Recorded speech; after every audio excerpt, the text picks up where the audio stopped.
নমস্কার, আপনারা দেখছেন ফিজিওয়াল চ্যানেল। আমি সুশান্ত সর্দার, একজন ফিজিওথেরাপিস্ট। আজকের ভিডিওর বিষয়বস্তু, যে কোনো ব্যক্তির যদি কোনো কারণে হাত বা পা বা দেহের যে কোনো অঙ্গ ভেঙে যায়, তৎক্ষণাৎ তার কি করা উচিত। যে জায়গায় ভেঙে যাবে ঠান্ডা জল পাওয়া যায় সেই জায়গায় দিয়ে দেবেন।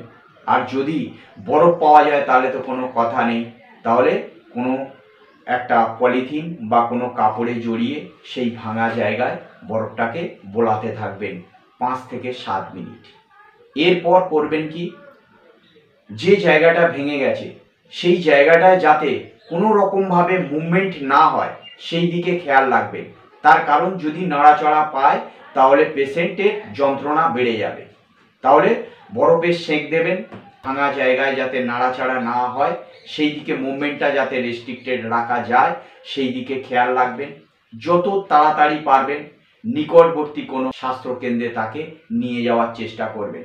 আর যদি দেখেন কোনো পরিবহনে নিয়ে যাচ্ছেন সেক্ষেত্রে খেয়াল রাখবেন পা বা হাতের ক্ষেত্রে হয়তো তাড়াহুড়ো করে নিয়ে যাওয়ার সময় সেই জায়গাটায় যাতে না মুভমেন্ট হয় সেইভাবে পরিবহনে তাকে নিয়ে যেতে হবে। দরকার পড়লে পাশে একজন বসবে, তাকে সাপোর্ট দেবে, ধরে নিয়ে যাবে যাতে সেই ভাঙা জায়গায় কোনো রকম মুভমেন্ট না হয়।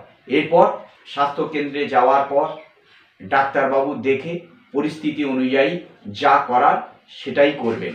তাহলে আপনারা জানলেন যে যদি পুরুষ বা মহিলার ক্ষেত্রে হয়ে থাকে, মহিলাদের ক্ষেত্রে হয়ে থাকে, হাত বা পায়ে হাতের ক্ষেত্রে হয়ে থাকে, যদি হাতে কোনো বালা বা চুড়ি বা আংটি পরা থাকে সাথে সাথে সেই বালা চুড়ি বা আংটিকে খুলে দেওয়ার চেষ্টা করবেন। তার কারণ যখনই ফ্র্যাকচার হবে তখন সাথে সাথে হাত ফুলে যেতে পারে, তাহলে সেই ফুলে যাওয়ার কারণে ওখানে আংটি বা চুড়ি বা বালা থাকলে সেগুলো খোলা অসুবিধা হবে এবং চুড়ি বালা বা আংটি পরা অবস্থায় প্লাস্টার করা সম্ভব নয়। তখন খুলতে গেলে যদি ফোলাটা বেড়ে যায় তখন খুলতে গেলে সমস্যা হবে। তাই সঙ্গে সঙ্গে যদি হাতে থাকে মহিলাদের ক্ষেত্রে সঙ্গে সঙ্গে চুড়ি বা বালা বা আংটি পরা থাকলে খুলে দেবেন। আর যেটা করবেন, হসপিটালে নিয়ে যাওয়ার পর ডাক্তারবাবু যা বলবেন বিবেচনা করে যা ট্রিটমেন্ট বা পরিষেবা দেবেন সেইগুলো আপনারা নিয়মভাবে পালন করার চেষ্টা করবেন।